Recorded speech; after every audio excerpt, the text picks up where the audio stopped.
한 분이 들어오셨는데 스튜디오가 가득 찬 느낌을 받는 건 아마 저만 그런 것 같지는 않습니다. 선생님 감사합니다. 고맙습니다. 환영합니다. 어서 오십시오. 귀한 시간 내주셔서 반갑습니다. 네, 감사합니다. 근데 늘 뵐 때마다 뭐랄까 이렇게 막 역동적이고 기운이 넘치는 것 같은 느낌을 저는 받는데요. 혹 건강에 대한 뭐 특별한 뭐가 있나요? 뭐 특별한 건 없습니다. 다만 아직도 이제 자고 일어나면 나가서 해야 될 일이 있기 때문에 뭐 그거 쫓아다니다 보면 또 하루가 다 지나가고 뭐 그런 연속입니다. 지금. 그래서 다음에 앞으로 과제가 있다는 것을 더 행복하게 생각하고 감사하고 있습니다. 그렇죠. 수많은 별들이 명멸했습니다. 예. 그럼에도 불구하고 우리 한국 드라마, 연극, 영화 꾸준히 지켜오신다는 것은 남다른 축복이 아닌가 이런 생각도 합니다. 감사하고 있습니다. 네. 자, 우리 시청자 여러분, 우리 이순재 선생 모셨습니다. 과연 어떻게 살아오셨는지를 아마 드라마나 뭐 다른 여타 프로그램에서 이렇게 조금은 말씀을 들었을지 모릅니다만은 칸칸 프로필을 통해서 한번 자세히 이자연 아나운서가 좀 소개를 해드리겠습니다. 명사 이력을 살펴보는 칸칸 프로필입니다. 배우 이순재 선생의 주요 이력을 소개해드리겠습니다. 먼저 1934년 음력 10월 11일 함경북도 회령에서 출생했고요. 부친을 따라 중국 연길로 이주했다가 4살 때부터 서울 조부모스라에서 생활하게 됩니다. 1953년 서울고등학교를 졸업하고요. 정치의 꿈을 품고 서울대학교에 지원을 하지만 낙방합니다. 그렇지만 이듬해에 철학가로 다시 도전해서 당당히 서울대학교에 입학합니다. 고등학교 때부터 연극에 심취해 있던 배우 이순재, 대학교에 입학하면서부터 단과별로 흩어져 있던 연극부를 통합해서 서울대 연극회를 재건합니다. 대학교 재학 중이었던 1956년 연극 지평선 너머로 연기자로 정식 데뷔하고요. 지금까지 총 60여 편의 연극에 출연했습니다. 1962년 KBS 개국 드라마 나도 인간이 되련다로 처음으로 브라운관에 등장해 현재까지 주 조연을 포함 100여 편의 드라마에서 활약했습니다. 1966년에는 영화 초연으로 스크린에 데뷔하고 지금까지 총 130여 편의 영화에서 활약을 했습니다. 작품을 모두 열거하기 어려울 정도로 활발한 활동을 해오시면서 수상도 잇따랐는데요. 1976년에는 한국연극영화예술상 최우수 나무상을, 그리고 1977년에는 제13회 백상예술대상 영화 남자 최우수 연기상과 동시에 대종상 특별나무주연상을 수상했습니다. 또한 1982년에는 한국방송대상을, 그리고 2002년에는 보관문화훈장을, 그리고 작년이었죠. 2010년에는 제1회 서울문화예술대상 문화예술인 부문 대상을 차지했습니다. 무대와 브라운관 그리고 스크린뿐만 아니라 그 밖에서도 활발한 활동을 펼쳐오셨는데요. 1971년에는 한국텔레비전 연기자협회를 결성해서 초대와 이대, 12대 회장을 역임했고요. 1988년에는 문화예술계의 어려움을 정계에 진출해서 풀어보고자 제13대 국회의원에 도전해 낙선했지만 1992년 재도전을 해서 14대 국회의원에 당선됐습니다. 또한 1998년에는 대한적십자사 친선대사를 역임했고요. 1998년부터 현재까지는 세종대학교 영화예술학과 석좌교수로서 후학 양성을 위해서 힘써오고 있습니다. 지칠 줄 모르는 열정으로 연기를, 때로는 날카롭게, 때로는 부드러운 마음으로 사회활동을, 세월이 고스란히 담긴 연륜의 가르침으로는 후배 양성을 위해 힘써온 배우 이순재. 그의 인생 이야기는 지금부터 천천히 나눠보도록 하겠습니다. 이상 배우 이순재 선생의 칸칸 프로필이었습니다. 칸칸 프로필에 혹시 빠졌거나 잘못된 건 없습니까? 아니 뭐 특별한 게 없습니다. 너무 잘 적어놓으셔가지고. 아, 그래요? 네. 네, 제가 듣기로는요, 제자나 후배들에게 순재병법이라는 걸 항상 가르쳐 주신다는 얘기를 들었거든요. 그런데 순재병법이 어떤 건지 궁금한데요. 그렇게 난 병법이라고 이름을 붙여본 적은 없는데 네. 이 배우는 직업이라는 것은 물론 자기 신체를 통해서 모든 걸 표현하기 때문에 이 사실은 어떤 인물에 대한 여러 가지 그 이미지가 몸에 배야 됩니다. 예를 들어서 우리가 소설을 읽는다면 소설의 주인공으로서 전개되는 모든 상황이 머릿속에서 그려져야 된다. 그래야 연기가 나오는 거다. 그다음에 또는 우리가 체험하지 않은 또 연령적으로 아직 체험하기 이전에 역할들이 나한테 온다. 예를 들어서 무슨 왕을 한다든지 또는 뭐 대통령도 해봤지만은 또는 전혀 정반대 신분은 또는 아주 전문직을 한다. 그러면 이거는 써준 대사만 가지고는 표현이 잘 안 된다는 얘기예요. 그러기 위해서는 배우로서는 자기 스스로의 교양을 축적하는 데 필요하고 나중에 연기 참고자료도 쓸 수 있도록 많은 책을 읽을 필요가 있다. 그래서 저희 때는 사실 우리는 뭐 이걸 전공으로 가르치는 학교가 없었을 때니까 결국은 연기의 기본적 조건을 어디서 많이 찾았냐면 많이 본 데서 찾았어요. 많이 본 데서. 네. 왜냐면 우리 때는 참 다행히 세계 각국의 명화들이 많이 들어왔단 말이에요. 거기에 명배우, 명장면, 명작이 들어왔기 때문에 그걸 통해서 우리는 좋은 교본들을 많이 접했다는 얘기인데 근데 요즘은 이제 조금 더 조심스러운 것이 뭐냐면 요즘 전부 다 뚫겨버린단 말이에요. 그러니까 모든 정보는 이 안에 있는 거지 내 머리 안에 있는 게 아니라. 네. 그러니까 필요하면 뚫겨서 아 그거구나 하고 써먹고 그다음에 지워버리고 머리는 없어요. 네. 그다음에 또 이제는 아까 그게 뭐지? 또 나온단 말이야. 근데 연기는 두들겨가지고 되는 게 아니다. 연기를 컴퓨터를 두들겨가지고 가면서 이때 표정을 어떻게 하냐? 이런 연기는 아니다는 얘기예요. 그런 의미에서 책을 좀 읽어야 된다는 얘기를 쭉 했고 그 다음에는 이제 정제에 대해서는 안 됩니다. 정치에 대해서. 우리가 이제 소위 그걸 만네즘이라고 그러는데 어떤 작품을 통해서 요즘 말하면 이제 소위 말하자면 시청률이 오른 작품들. 네. 거기 뭐 주인공을 해가지고 같이 올라간단 말이야. 그럼 요즘 올라가는 평가는 뭘로 하면 그거 끝나고 나면 작품 사회가 활발해지고 그다음에 광고가 붙기 시작합니다. 그래서 수입원이 확대가 된단 말이에요. 예. 그럼 요즘 말로 우리 젊은 친구들 말 내가 이제 떴구나 하는 생각이 있단 말이에요. 근데 그 떴다는 계기가 바로 저희 완성이라고 생각하면 오산이다 이게. 그때부터 다시 그건 또 시작이죠. 그걸로 뜬 거지. 네. 그다음에 또 어떤 데는 보장 없단 말이에요. 그러니까 자꾸 자기를 갈고 닦고. 그다음에 사회라는 직장은 뭐 정년인 제도가 있어가지고 정년에 제한이 있지만 우리 직종은 바로 그 장점이 정년이 없는 직종이단 말이에요. 근데 이게 나이 먹을수록 나이 먹은 티를 내고 나이 먹은 어떤 그 애드밴티지를 자꾸 요구하고 오면 현장에서 불편해서 일을 못합니다. 후배들이. 그런 면이 있죠, 사실. 아니 그래요. 그러니까 그네들하고 동일한 조건에서 같이 움직여야 돼요. 그걸 감당 못하면 하지 말아야 되는 거예요. 이제는 내가 그래서 우리 동료들한테도 더러 이제 투정을 부려요. 옛날 생각 이거 봐. 이제는 우리 아들 딸들이야. 쟤네들한테는 안 통해.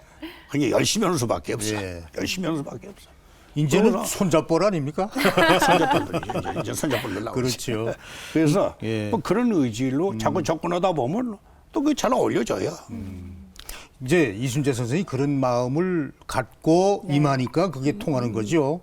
세상이라는 게 또 그렇진 않거든요. 아니 근데 이제 우리가 자기가 좋아하는 행위 또 평생 해왔던 행위를 지속한다는 거 이건 얼마나 고마운 일입니까? 감사한 일이죠. 예, 그럼 그러기 위해서는 자기가 쓰러질 때 그냥 최선을 다해야죠. 예. 저도 앞으로도 이 세 가지를 항상 마음속에 담고 생활을 해야겠다는 다짐이 드는데요. 그럼 반드시 이루어집니다. 예, 정말 연기에 대한 열정과 사랑이 가득 느껴졌습니다. 자, 그러면 이순재 선생님의 삶의 이야기를 사진으로 하나하나 짚어보는 코너를 시작해볼까 합니다. 네. 이순재의 별것도 포토 아니었는데. 다이어리 시작하겠습니다. 자, 우선 첫 번째 사진입니다. 사진은요. 예. 아주 네. 옛날 사진인 것 같은데 어릴 적 사진인 것 같은데요. 5살째 죽습니다. 그러니까 그러면 아까 프로필에 함경북도 회령이라고 그랬거든요. 네, 두만강변 도시예요. 네. 이제 저는 태어나긴 거기서 태어났는데 대부분이 그 당시에서는 뭐 농사라든지 혹은 뭐 공업이라는 것이 스스로 간에 공업을 해서 뭐 할 수 있는 그런 조건은 없거든요. 네. 그래서 소위 그 농경적 개념에서 그렇기 때문에 먹고 살기니까 저거 땅이 넓은 만주도 다 넘어. 그렇습니다. 지금 이 연변 쪽 예. 또는 이 간도 한동강 쪽으로. 쪽 예. 이쪽으로 퍼져가지고 있는데 우리 가족들도 대부분이 건너 넘어갔어요. 그러니까 우리 아버지도 저기 지금 연변 쪽에 연길 뒤에 그 어로도라는 조그만 소읍이 있는데 거기 여기서 이제 근무를 하고 있었던 거예요. 근데 거기서 이제 난 4살 때 할아버지 할머니가 서울에 계셨으니까 따라와서 이제 서울서 자리 잡은 거고 예, 그냥 이제 가끔 댕기라 가고 그랬었는데 그래서 이제 서울에 있고 그때 이제 네. 찍은 사진이 몇남 몇녀 중에 몇째로 태어나셨습니까? 저는 형제입니다. 아, 예, 형제 이제 아우가 하나 있었는데 아우는 이제 먼저 세상을 떴고요. 저거 딱 둘입니다. 그렇군요. 항상 인자한 이런 할아버지 역 아니면 뭐 회장님, 대통령 이런 역할만 하셔서 꼬마 이순재의 모습은 어땠을지 좀 궁금한데요. 그러니까 어린 시절에 예. 저 이 선생은 어떤 어린이였다고 그럴까요? 어떤 키가 청소년이었고. 적었고요. 예. 맨 앞줄이니까. 아, 그러니까 이제 저 운동회때 리레이하면 스타트가 지가 스타트는 게 제일 조그만 축에서 네. 그렇고. 그러면 나중에는 성인이 돼서도 뭐 키가 뭐 1m 65 내외니까 네. 지근히 키웠었고 그다음에 사실 이제 조부 밑에서 자랐지만 할아버지가 좀 엄격한 분입니다. 그래서 할아버지한테서 많은 걸 배웠어요. 예, 그래서 뭐 그런 부분이 이제 성장 과정에서 비록 부모 밑은 아니지만은 아주 가정 교육을 좀 잘 받았다. 제사장이 그렇게 느끼고 또 그게 성장하는 상당히 좋은 영향을 미쳤다 이렇게 보고 있는데 이제 저는 또 이제 할아버지에 대한 추억은 뭐냐면 저는 평생 그 양반이 그런 용기가 있는 줄 몰랐어요. 그저 글이나 읽고 뭐 예를 들어서 무슨 노자 도덕경이다 또 해방 금방 되고 잠깐 공백 기간인데 저한테 이제 한학을 가르치신다고 맹자도 가르치시고 좀 그랬어요. 그게 좀 읽다가 이제 말하는 거 학교 갔지만은 근데 이제 해방이 금방 되고서 생활이 굴곡해지시니까 남대문 시장을 나가시더라고요. 난 처음 봤어요. 이 양반이 도저히 나가서 그 허벌판에 가서 장사하실 분이 아니거든요. 그렇죠. 근데 가서 오시더라고요. 나 이제 우리 세 식구밖에 없어요. 이제 따라 나가서 이제 할아버지 심부름을 했는데 그때 이 할아버지 이런 면이 또 있구나 하는 걸 느꼈어요. 그게 이제 뭐냐면 우리나라 비누공업의 시작이 그렇게 해서 시작이 됩니다만 한번 나중에 필요할 때 얘기하고 뭐 그런 할아버지 밑에서 자랐기 때문에 비교적 부모 밑에서 자란 거나 마찬가지로 좀 엄격하게 또 우리 때는 대부분 다 집안의 가정교육 형태가 그랬지 않습니까? 그렇죠. 대가족 제도고 엄격하고 그랬으니까. 자식들한테 비교적 엄격하고 그러니까 뭐 똑같은 그런 정서에서 자랐습니다. 자, 다음 사진 보겠습니다. 다음 사진은요. 서울대학교 연극회 시절 네, 사진이네요.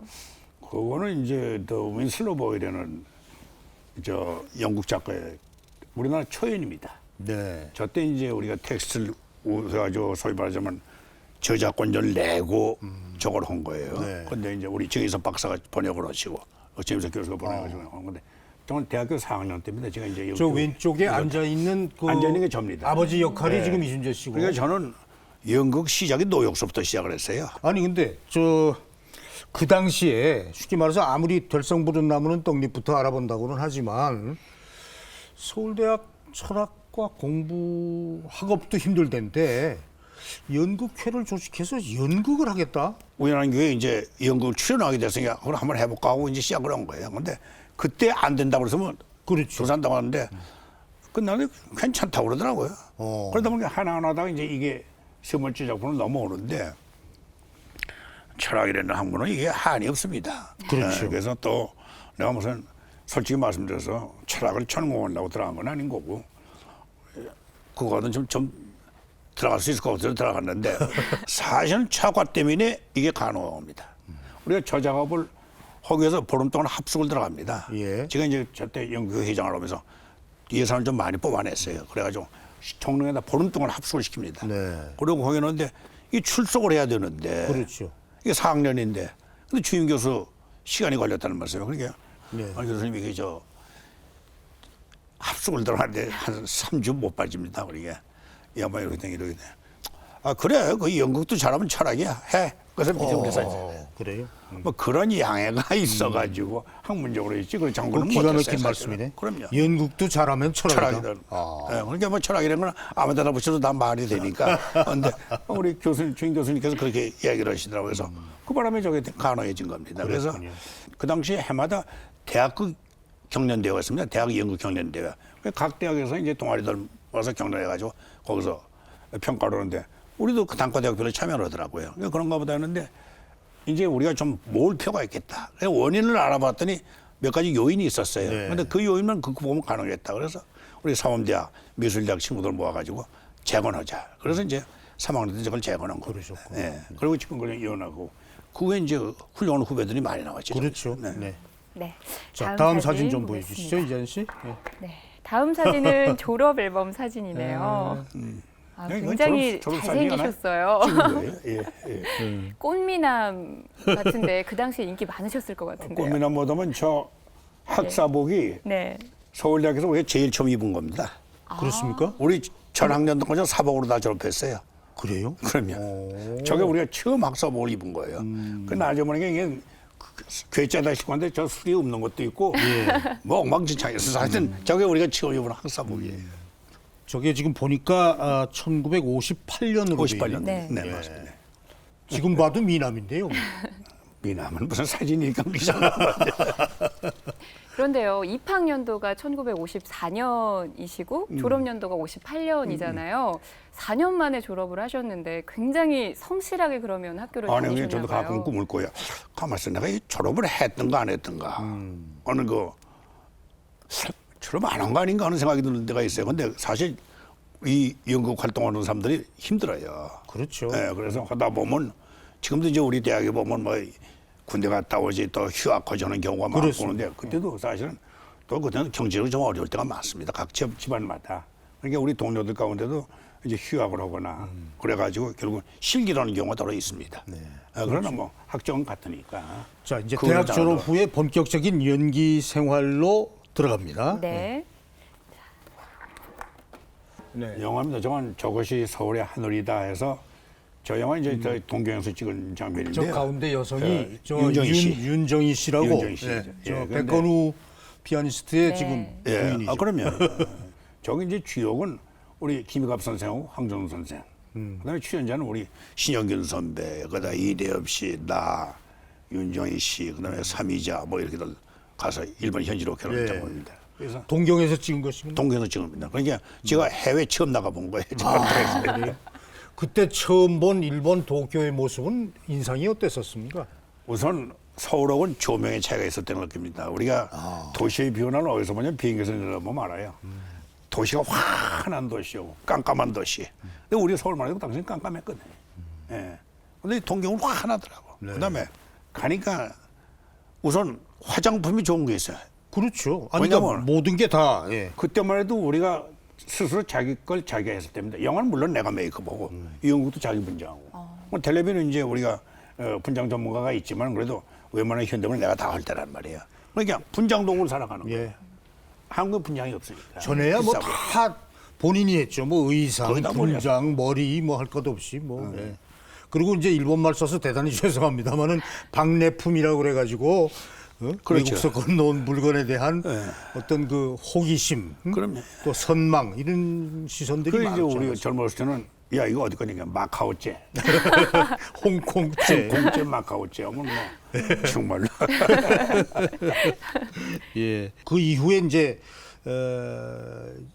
텔레비전 시대가 흑백이긴 하지만 이제 본격적으로 열리면서 이제 연극도 하셨죠, 영화도 했죠, 이제 텔레비전이죠. 저거 이제 영화는 오히려 저는 제일 마지막입니다. 사실은 연극 하다가 이제 연극제인들이 텔레비전 생기니까 먹고 살기 위해서 텔레비전에 들어온 겁니다. 그러면. 우리도 뭐 연극에서 출연료를 받아본 적이 없으니까 텔레비 출연하니까 이건 뭐 공공기관에서 하는 거니까 조그마한 출연료도 받을 수 있으니까 이제 텔레비 시작한 거. 우리 텔레비에 하는 우리들의 모습을 보고 영화에서 이제 뽑아가기 시작한 게 60년대 중반입니다. 그래서 영화가 상당히 늦습니다, 우리가. 그렇군요. 연기 경력으로 봤을 때는. 그래서 이제 그건 왜 그러냐면 뭐 우리가 영화를 보고 거기 어떤 동경을 느끼고 어떤 그 심지어 계획을 만든 건데 그러려면 영화에 먼저 도전을 쓰지 않겠는데 사실 그 당시 우리가 봤던 외화의 수준을 봤을 때 한국 영화는 아직은 거기 아니란 말이에요.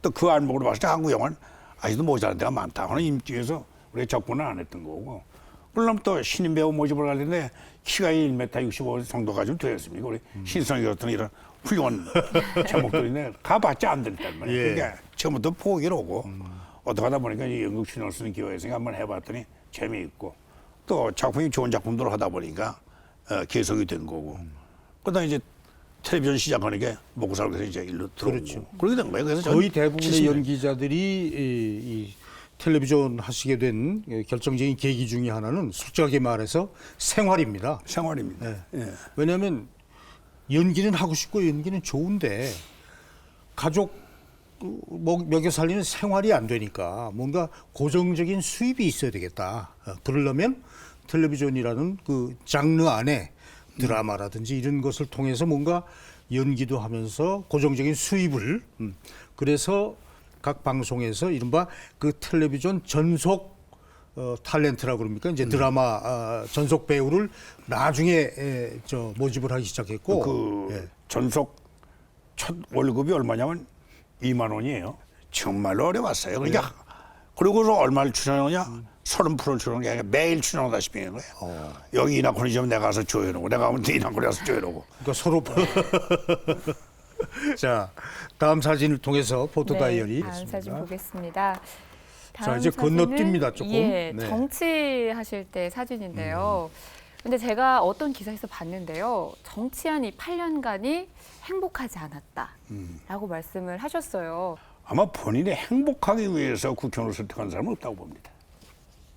저는 행복할 수가 없는 직종이 네. 뭐 직업이 아니죠. 저건 사실은 하나의 역할이라고 나는 봅니다만은 4년 동안 현역에 있는 사람들은 자기 자신을 버려야 됩니다. 자기 행복권을 포기해야 됩니다. 모든 조건이 그러니까. 네. 또 그러고 하겠다고 약속하고 나온 사람들이 충실한 모습입니다. 모든 걸 바치겠습니다. 그럼 그거 바치고 죽으면 고통스러울 수밖에 없는 거예요. 사실 어렵습니다. 저 때가 14대 14대입니다. 13대 때 이제 나와서 떨어지고 그 지역구 서울 중랑갑이었던가요? 중랑갑입니다. 예. 제가 얘기 듣기는 연극이나 텔레비전 드라마에서 봤던 분하고는 전혀 다르게 엄청나게 열심히 하셨다. 정말 저 흔히 발도 뛴다고 그러는데 그랬다는 얘기를 제가 들었거든요. 제가 이제 그 8년 동안에 얻은 소득은 모든 분들이 소중화되는 겁니다. 우리가 아마 이렇게 이 연기라는 행위가 이제 정치하고 똑같이 대중 상대로 하는 행위란 말이에요. 그렇죠. 그런데 이 연기라는 행위는 사실은 대중한테 구체적으로 나서서 접근할 이유는 없는 직업이다. 내가 잘해가지고 인기 있으면 좋다고 박수 치고 쌓아야 되는 건데 정치는 직접 접근하고 요청을 해야 되는 자리란 말이에요. 표 주십시오 해야 될 거니까. 그러면 이거는 구부리지 않으려 구부리지 않을 수 없는 자리예요. 이걸 한 8년 하다 보니 그게 몸에 뱄습니다. 지금도 뭐 긴밀한 유대로 하고 있습니다. 우리 지역 유지들 또는 지방님들은 상당히 친밀합니다. 네, 그분들하고 왜냐면 그분들이 또 날 그렇게 만들어주셨기 때문에 늘 그 고마움을 가지고 있고. 네. 그래서 제가 이제 끝난 후에도 5년 동안 문화원장을 했고, 그다음에 또 맞습니다. 예, 6년 동안은 이제 우리 사회복지협회라는 걸 만들어가지고 맞아요. 그 봉사활동 하시고. 했습니다. 그래서 그게 다 뭐 동네에서 이제 요청을 그게 다 해주시고 한 도와주신 바람에 17, 가는 겁니다. 8년 전 얘기인데 네. 쭉 그게 이어져 온다는 거는 그래서 작년에 제가 이제 중요합니다. 복지협회 회장이 임기가 끝났어요. 그러시구나. 예. 예. 아유 참 그 바쁜데 저건 애 많이 썼습니다. 그래서 많은 걸 배웠어요. 예. 많은 걸 얻었고 무슨 정치적 역할은 뭐 크게 한 게 없지만은 개인적으로는 아주 많은 걸 얻었습니다. 네. 예. 포토 다이어리 다음입니다. 네, 다음 사진 보겠습니다. 네, 다음 사진은 모친 장례식 이건 뭐 예, 개인 사진인 것 얘기인데. 같은데요. 저때 자친께서 한 100수 가까이 하셨다고 제가 예, 말씀드렸는데 96세네요. 지가 아마 건강 얘기들을 자꾸 하시는데 저 어머니 체질을 좀 닮은 것 같아요. 지가 예, 어머님 체질을 닮아가지고 좀 이렇게 지금 좀 버티는 거 아닌가. 제 부의 체질이 좀 약합니다. 네. 그래서 제 아우도 있지만 아우가 먼저 가고 하는 경우도 있고 제 선친도 그러시고 조부께서도 7순 전에 세상을 떠나셨다는 말씀이에요. 예. 그러면서 이제 어머니 체질 제가 좀 물려받은 게 아닌가 하는데 연기라든지 이런 그 예술적인 측면에서 어머님하고 이렇게 상통하는 면은 없었어요. 뭐 그런데 전혀 영향이 없습니다. 두 분이 전혀 이쪽에 문외 아니고 또 우리 어머니만 해도 뭐 옛날 분이기 때문에 그냥 뒤에서 바라보시고. 네. 근데 아버지는 사실 양해가 있었어요. 이 아버지는 뭐냐면 그 제가 이제 제대하고 군대 제대하고 이제 본격적으로 이제는 길이 없다. 뭐 군대 3년 갔다 와. 그러니까 이제 다른 게 이제는 죽으나서나 이거 해야 되겠다고 이제 드라마 센터 가서 이랑 선생한테 요청을 배역을 맡아올 때 어느 날 누가 드라마 센터 면회를 왔다고 그러더라고요. 저한테 보니까 아버지가 오신 거예요. 그러더니 야, 꼭 해야 되겠냐? 그러시더라고요. 그래서 이제는 뭐 별장안이 없습니다. 그러니까 아버지가 있다. 그래, 뭐 앞으로 세상 어느 분야에서 무슨 일을 하든 최고가 되면 밥이야 먹지 않겠냐? 그러더니 지갑을 열고 용돈 주고 하시더라고요. 그게 이제 허가 나. 아버지로서 그렇게 하기가 참 어려운데. 근데 직접 도리가 없으니까 다른 대안이 찾아오기도 없으니까 아버지가 봤을 때도 다른 대안이 없었다는 말씀이에요. 아버님이 드라마 센터를 찾아와서 뭐든 저건 하면 밥은 먹지 않겠냐 하는 이제 밥을 그런 먹지 않겠네. 그 표현이 재밌지 않습니까? 표현이 참 그런데- 멋지네요. 예, 그런데 어머니 그 돌아가셨을 때도 공연을 계속 하셨다고 들었어요. 저게 이제 동성아트에서 라이프 인더 시어터는 연극 공연 중이에요. 예. 그런데 뭐 돌아가신 건 돌아가시고 공연은 공연이니까 나 대신 대역을 누가 물론 상대 우리가 더블 캐스트니까 있었어요, 그 양반이. 그런데 그건 내가 약속한 거니까 그날은 나를 보러 오신 분들이 있기 때문에 돌아가신 건 내 개인사고 공연이라는 건 관객하고의 공적인 약속이라는 말이에요. 그건 지켜야 된다. 근데 비단 저뿐만 아니라 나는 그래서 이제 우리 직종이 일부가 불효 직종이라고 하는 게 그런 겁니다. 그건 나뿐만 아니라 다른 모든 연기자들이야 우리 직종들이 그렇게 할 수밖에 없는 거예요. 그래서 저는 특별한 얘기 아니고. 연기자의 기본적인 자세다. 아니 그건 뭐 관객하고 예. 약속이니까 어쩔 수 없는 거예요. 그 우선이니까. 마지막 사진 보겠습니다. 자, 마지막 사진은요, 수상 사진인데요. 제1회 서울 문화예술대상 문화예술인 부문에서 대상을 수상하셨어요. 아주 뭐 포즈가 멋진 포즈가 나왔습니다. 네. 저거 좀 무대가 넓어요. 그리고 관객 거리가 좀 크게 액션을 해야만 되는 거예요. 근데 저건 뭐 뒤늦었지만 다시 한번 축하드립니다. 예, 대단히 고맙게 예. 생각합니다만은 저는 사실 이렇게 별로 번듯한 상을 좀 타본 적이 별로 없어요. 예. 연기 생활의 고비고비마다 다른 연기자에 비해서 상복이 조금 없어요. 이제 나중에 또 말씀을 주시겠습니다만은 맡은 배역은 분명히 주인공 중에 한 사람인데 부인 되는 사람이라든지 애인 되는 사람이라든지 아들이라든지 뭐 며느리나 뭐 이런 그 연기자들은 뭐 이런저런 사회 곧잘 뭐 누구 하는데 막상 본인은 아마 조금 서운한 면도 있지 않았겠나 싶기도 하고 근데 그렇습니다. 그건 뭐 우리가 사회라는 건 그렇습니다. 아무리 내가 잘해도 그 타임에 더 잘하는 사람이 있으면 상을 못 하는 거예요. 그렇죠. 그건 이제 타이밍인데 외국에도 그런 게 있습니다. 내가 보면 이제 여러분이 잘 아시는 마론 브란도는 그 온디 워터프론트라는 영화에서 그 거의 신인 영으로 나와서 연출했는데 그 당시 이제 상대적으로 제임스 매니슨은 영국 출신의 배우였습니다. 아주 중견 배우예요. 이 양반이 어스타이즈 본이라는 영화에 출연해가지고 알코올 중독자 면회를 했어요. 그 둘이 올랐는데 마론 브란도가 워낙에 뛰어나니까 결국 놓친 거예요. 이 양반 평생 상을 못 합니다. 제임스 메이슨이. 그러나 대단히 중요한 배우예요. 이 양반이 특히 그 오드맨 아웃 같은 건 아주 명작 중의 명작입니다. 근데 배우라는 게 그런 계기가 있어요. 그래서 타이밍의 문제고 또 하나는 결론적으로는 내 역량이 부족했기 때문에 못하는 거기 때문에 그 내가 감수하고 있는 거고 또 우리가 무슨 상을 타려고 한 건 아니기 때문에 그냥 열심히 하다 보면 어느 한 구석에서 보고 평가하는 어떤 그 분야가 있기 때문에 뭐 거기 그렇게 영향을 필요는 없지 않겠네요. 또 상 탔다고 해서 값이 금방 달라지는 것도 아니고. 다만 상이라는 것도 얘기하면 우리가 미국의 예를 들어서 아카데미 내 에미와 우리의 상을 비교했을 때는 좀 우리가 반성할 필요가 있다고 생각합니다.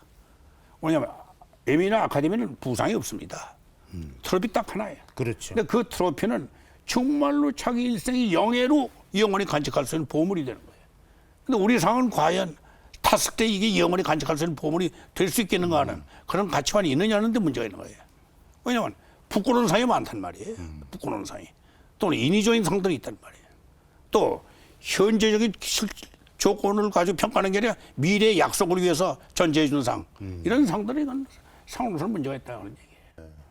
각 방송이 주는 상을 그대로 놔두자 이거예요. 그건 그 외에 그거 겹치지 않게 시선을 다르게 잘못가지고 좀 이런 거라면 큰 잔치가 되고 국가적으로 또 그럼, 권위 있게 한번 그럼 하자. 그 자체가 상당한 그 부가가치를 높일 수 있는 거고 우리의 그 드라마라든지 방송문화라든지 방송 콘텐츠를 갖다 세계적으로 알릴 수 있는 좋은 기회인데 그걸 왜 안 하고 있느냐는 얘기. 네.